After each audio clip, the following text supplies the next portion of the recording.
I'm Peter Cutler, Senior Vice President of Communications and External Affairs here at Erie County Medical Center, and we're here today to provide you with an update and briefing on the patients that have been transported to Erie County Medical Center from the crash incident on the New York State Thruway earlier today in Pembroke. Our first speaker will be our Chief Medical Officer, Dr. Sam Cloud, who I'll also note has been a lifelong emergency department physician himself, and he'll be the first to speak. Dr. Cloud. Good afternoon.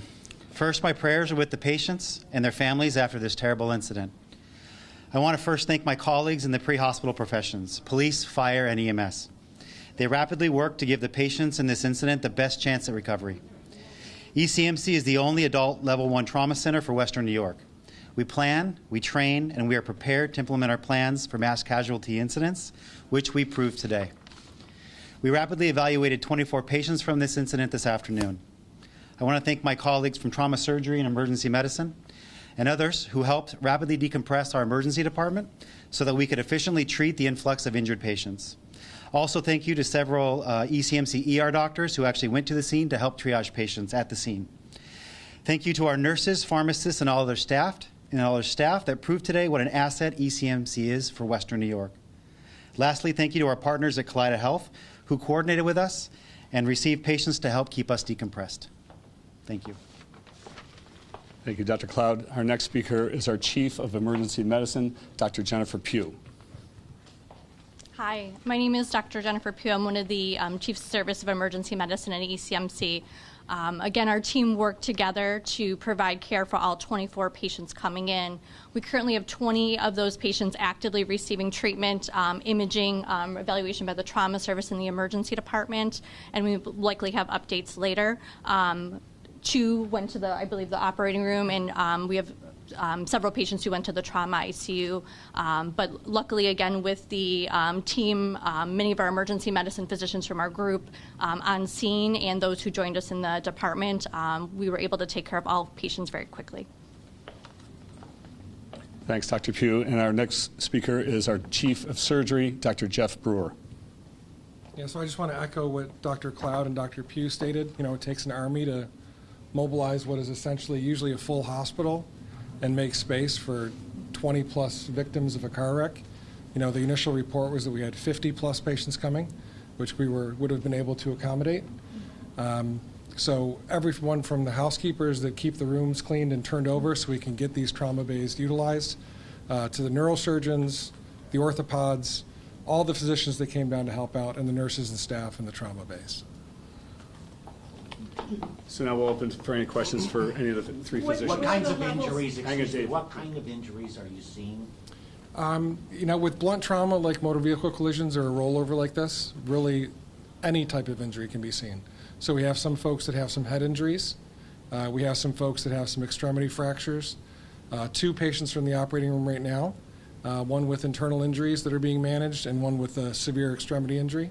And then we have several folks still getting evaluated of lesser complexity still in the emergency department. Those 2 most serious, I mean, what are their prospects at this point that we know? I would expect that they would recover. Eileen, you have a question? Yeah, I mean, how did you make it all come together here? Just, you know, you work as a team, obviously, but just knowing how to evaluate each of those situations of what those folks had. So we train for these. In fact, we just had a mass casualty drill in July where we actually bring everyone together and actually run through the entire thing with patients and ambulances arriving.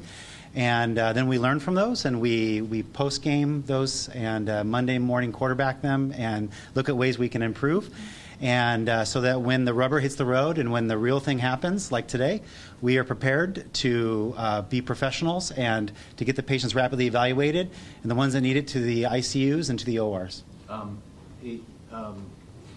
At the scene, this tour bus came from Niagara Falls. I'm not sure which Niagara Falls, but it came from Niagara Falls to New York City, and we were told it was loaded with people that were from the Philippines, from the Far East, from India.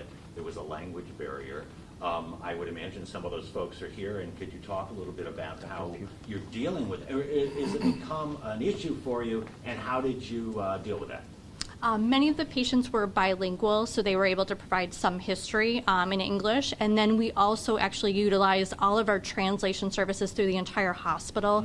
We had brought down, so we had over 15 or 20 translation devices, actually more translation devices than patients arriving available.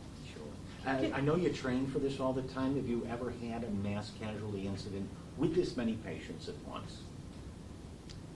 It's been a long time. Yeah, I can Can you recall remember any others that one you- without, maybe not this many patients. Okay. You know, but on a microscopic scale, we do this every day, right?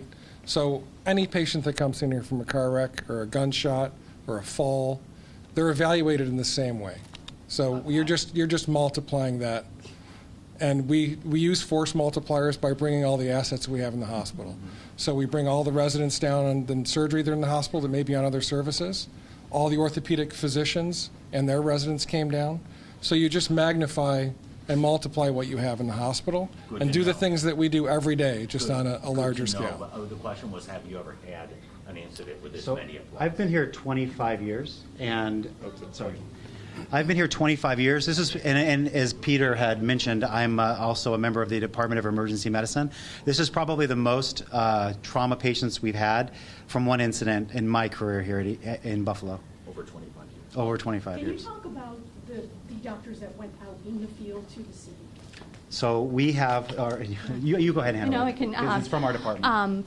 So UB Emergency Medicine, we cover multiple different sites, including ECMC, but we're fortunate to have an EMS division, and that group works directly with our EMS staff, and they actually deployed themselves right onto the scene. So I believe we had 6 physicians from our group there helping with the triage of patients. So they're able to go directly to the bus, actually help the EMS crews decide how serious the patient's injuries are. Other hospitals did receive patients with lesser injuries than ECMC, but all the critical patients, they were able to identify on scene, identify who would need mercy flight, and then be transferred here. So that was a huge asset, having so many trained staff on scene who have done these mass casualty drills or have been part of them, not only in New York or other states. If you know, how many Mercy Flight landings were here today? I believe we had 4. 4. Yeah. Just to clarify the numbers real quick, 24 patients came into ECMC, 2 of them went to the operating room, the 2 others to trauma ICU, that's right? I believe that's Yes. And the remainder are being evaluated. Yeah, so. we still have 20 that are currently in our department receiving active care. Do you know the breakdown, because I've heard that, some of course went to Strong as well, and like you said, there were other hospitals involved, so do you know the breakdown as far as, how many, like the percentages? I can't speak to the other hospitals. I know we did receive the majority of the patients from what I'm hearing from the physicians on the scene, yeah.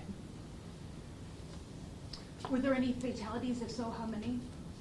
I will probably direct that back to the staff on the scene, but we were told that there were several fatalities on the I think scene. New York State Police may have that information for you from Okay. the scene, yes. Anybody else? I know Buffalo News just arrived, and so you want to... And I think to reiterate, I know this question was asked, but we were able, with the new emergency department, we went from a very small department in the old hospital, but now we have a 53-bed emergency department. We have 4 large trauma bays. We were actually able to clear every room with the help of our medicine colleagues so that if we did receive all 50-plus patients, we would have been ready. We're very fortunate with the new setup of even the ambulance area. We're doing triage outside and making sure patients were assigned to the appropriate areas. We actually designed this new emergency department for mass casualty incidences. That was one of the primary things we were thinking about when it was designed, so that we could have good ambulance flow and patient drop-off right next to the area where they'd be evaluated for traumas. And so I think today was proof of that concept working. Yeah, and of all the hospitals in the market anyway, ECMC is the designated mass casualty center for Western New York. And again, as Dr. Cloud said earlier, we are, as I think you all know, the only level 1 adult trauma center for Western New York. Oshai Children's is for pediatric cases, which would be 16 years and younger, but ECMC is for adults. Yeah. Any other questions?